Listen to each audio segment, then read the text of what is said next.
네, 시청자 여러분 안녕하십니까. 새로운 정신세계를 선도하는 금요명상 다석을 아십니까 시간입니다. 오늘 또 다석사상연구회 김성원 선생님 함께 해주셨습니다. 선생님 반갑습니다. 반갑습니다.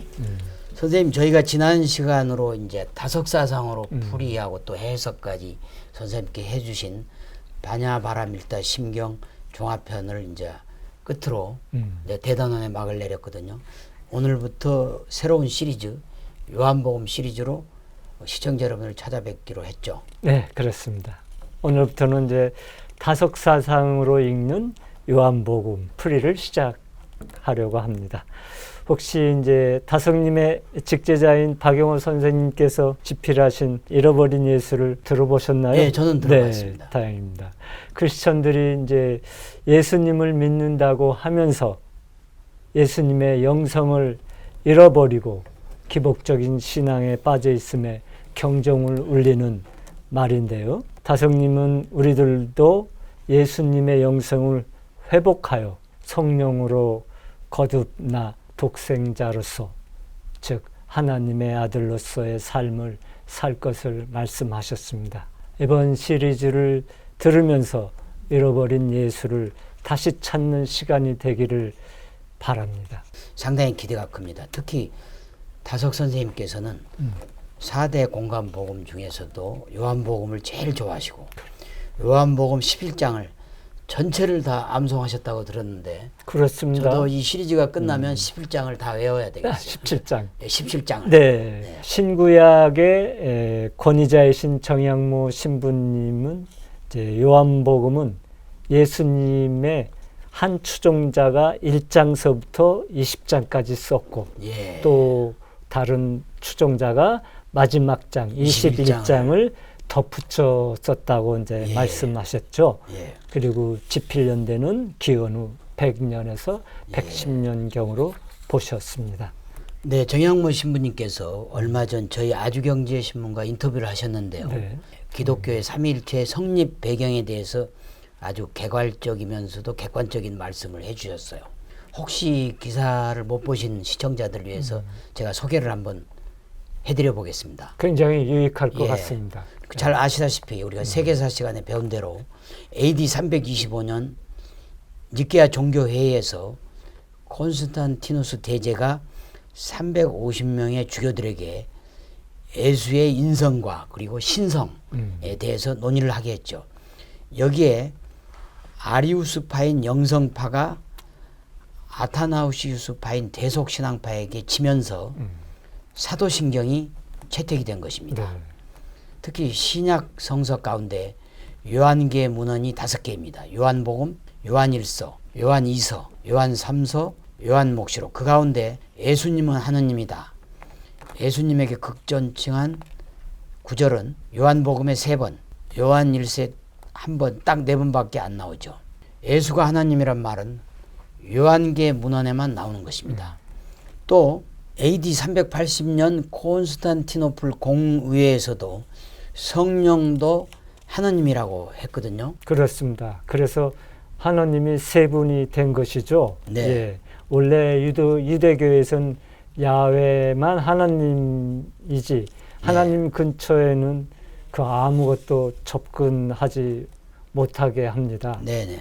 그런데 이제 이집트나 로마, 또 특히 그리스 문화권에서 위대한 사람을 신이라고 이제 칭하기도 하죠. 아, 그렇습니까? 그래서 그리스 문화권에서 온 주교들이 별거 아닌 사람도 신이라고 하는데 예수님이 신이 아니면 안 되지라는 그런 문화사적으로 보아서 그런 접근을 하게 된 것이라고 이제 말씀을 하시죠.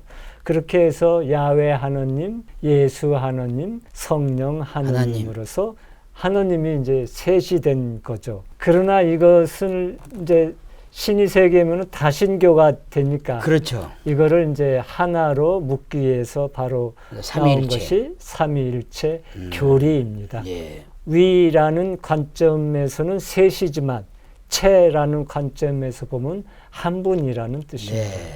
그러니까 우리는 다신교가 아니라 유일신교라는 입장을 지금까지 1700년간 모든 기독교 종파에서 이제 반복하고 있다는 것입니다. 예. 이제 거기에 대한 역사 비평적인 성찰을 한 사례가 한 번도 없었다는 거죠. 예. 근데 최근에 이제 미국의 한 종교학 교수가 예수님 신성을 정면으로 반박했다고 하는 이야기를 듣고, 유럽에서 만약 그런 얘기를 했다면은 그 사람은 종단에서 쫓겨났을 텐데. 그렇죠. 미국은 로마 아무래도 교황청 입장에서 그렇습니다. 미국은 아무래도 좀 더 종교적인 자유가 있구나 이런 걸 느끼셨다고 예. 했습니다. 박용호 선생님이 집필하신 그 잃어버린 예수, 그 박 선생님은 요한복음에는 다른 공간복음, 즉 마태, 마가, 누가보다 월등하게 영성에 대한 말씀이 많이 담겨 있다고 이렇게 이야기를 하셨고, 네. 특히 도마복음이 나타난 뒤로는 더 그렇게 느끼는 것 같아요. 그렇습니다. 이제 예를 들면 요한복음 3장에 성령으로 거듭나라, 또 4장에 사마리아 여인과의 대화에서 사람은 영원한 생명인 얼라를 깨달아야 한다. 또 8장에서는 너희가 내 말대로 살면 참 내 제자가 되고 진리를 알지니 진리가 너희를 자유케 하리라. 예. 또 10장에서는 얼라와 아버지는 하나이니라. 또 14장에서는 얼라가 곧 길이요 진리요 생명이니 얼라를 깨닫지 못하고는 아버지께 올 자가 없느니라 등등 이런 말씀이 적혀있죠. 기복주의적인 어떤 율법보다는 성령 얼라를 강조하는, 영성을 강조하는 게 많군요. 그러면 이제 본격적으로 요한복음 풀이를 한번 시작해 주시죠. 그 요한복음 1장의 1절부터 18절까지가 요한복음의 서문이라고 할 수 있죠? 그렇습니다. 서문이죠. 네. 요한복음 1장 1절을 읽어보겠습니다. 한 처음 천지가 창대되기 전부터 말씀이 계셨다. 말씀은 하느님과 함께 계셨고 하나님과 똑같은 분이셨다. 다시 말해 하나님의 말씀이 즉 사람이 되었다는 것이죠. 네. 14절에서는 말씀이 육신이 되어 우리 가운데 거하심에라고 합니다. 17절을 보면 그 사람이 바로 예수 그리스도였다라는 말씀이 있죠. 순서대로 이해를 해보면 예수 그리스도는 하나님 말씀의 성 육신이다 이렇게 하는데 네, 맞는가요? 예, 네. 맞습니다. 예. 그러니까 기독교에서는 천지가 창조되기 전부터 말씀이 있었다고 했잖아요. 그런데 불교에서는 천지가 창조되기 전에 마음이 있었다고 합니다. 마음이 있었다. 예. 기독교는 말씀. 불교에서는 마음을 중요하게 생각한 거죠. 네. 근데 우리가 이해하지 못하는 부분은 그러니까 말씀이라고 하니까 우리가 하는 말 이거하고 좀 비슷해서 어떻게 말씀이 절대인 하나님이 될 수 있는가라는 이제 생각을 갖게 됩니다. 그래서 말씀 대신에 성령으로 또는 우리 말인 얼로 바꾸면 쉽게 이해가 될 것 같습니다. 왜냐하면 성령이 사람을 통해서 지혜의 말씀으로 나타나잖아요. 네, 그렇습니다. 네. 또한 기독교가 사랑의 종교인데 말씀만 하면은 사랑이라는 의미가 반감이 됩니다. 그래서 어리나 성령으로 하면은 말씀과 사랑을 다 포함할 수 있지 않을까라고 생각하죠. 그래서 1절을 바꿔 말하면 하나님은 성령으로 계시니 성령이 하느님이시다라고 말할 수 있을 것 같습니다. 그렇습니다. 요한복음 1장 3절도 한번 같이 보겠습니다. 모든 것은 말씀을 통하여 생겨났고 이 말씀 없이 생겨난 것은 하나도 없다. 우주의 빅뱅이 일어나기 전, 즉 물질 세계가 벌어지기 전에는 허공이요 성령이신 하나님만 계셨거든요. 즉 성령의 일부가 절대성을 버리고 개체의 물질이 된 거 아니겠습니까? 공감합니다. 네. 이것을 참 주의 깊게 들어야 될 것 같습니다. 네. 창조가 아니라 변태. 곧 변한 물질이라는 것이죠. 예. 그러니까 변한 물질은 오래가지 못하잖아요. 예. 그러니까 어떻게 다시 근원으로 허공으로 허공으로 다시 돌아가는 거죠. 돌아가야만 합니다. 상대계가 이제 다시 끝이 근원으로 나면 다시 이제 근원으로 돌아가는 거. 공으로 그거를 돌아가는 이제 거지. 귀일이라고 귀일이라고 하는 다성님은 거죠. 말씀하셨죠. 네네. 그래서 다성님의 죽음에 대한 말씀을 전해드리겠습니다. 우리가 이 세상에 나왔다는 것은 물질에 갇혔다는 말이다. 이 세상에 개체로 나온 것은 참 못난 것이다. 물질에 갇혀 있는 것은 못난 것이다. 이 몸의 틀을 쓴 것을 벗어버리기 전에는 못난 것이다.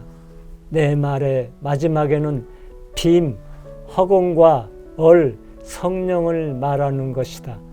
빔과 얼이 아니면 안 된다. 어머니가 낳아준 나는 참나가 아니다. 하나님으로부터 온 없이 계시는 얼라가 참나다. 이제 이어서 요한복음 1장 9절을 보겠습니다. 말씀이 곧 참 빛이었다. 그 빛이 이 세상에 와서 모든 사람을 비추고 있었다. 말씀이 곧 참 빛이었다는 말은 얼과 허공이신 하나님은 빛이라는 말씀인 것 같습니다. 그렇죠? 그렇습니다. 빛이라는 것은 햇볕이 아니고 마음속을 밝게 하는 지혜의 빛이요. 바로 그렇습니다. 진리의 빛. 네. 이 빛이라는 말에도 참 깊은 뜻이 있는 것 같습니다. 우리는 눈에 보이는 빛만 알 뿐 숨겨진 마음의 빛은 모르고 네네. 자꾸만 성서에서는 빛의 얘기가 나오잖아요. 네네. 가령 너희는 세상의 빛이요 소금이다. 네. 또는 예수님이 나는 세상의 빛이다라고 하셨죠. 예예. 여기에서 나는 하나님이 주신 이제 얼라를 말하죠. 얼라를 말하는 거죠.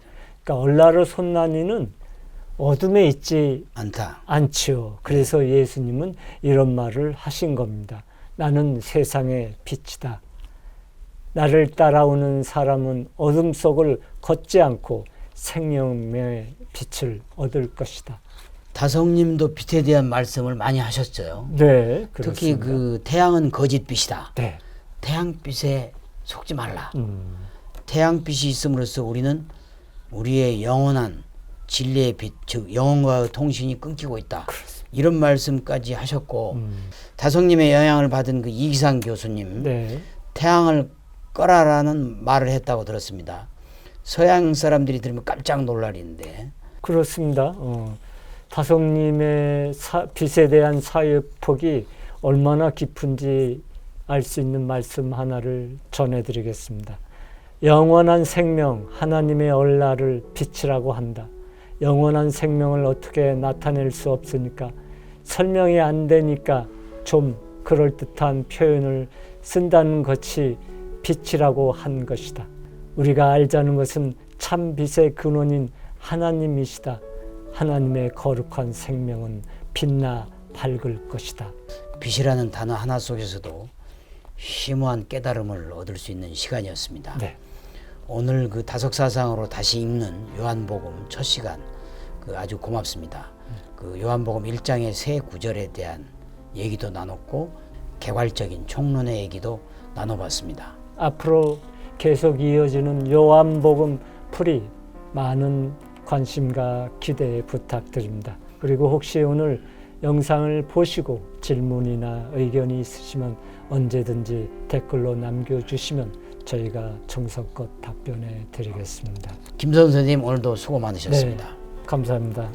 네. 예, 시청자 여러분, 그럼 저희는 다음 이 시간에 다석사상으로 다시 읽는 요한복음 시리즈 2편으로 돌아오겠습니다. 한국이 낳은 20세기의 위대한 영적 스승 다석 유옥모님의 말씀으로 힐링하는 주말, 힐링하는 하루 되시길 바라겠습니다. 대단히 감사합니다.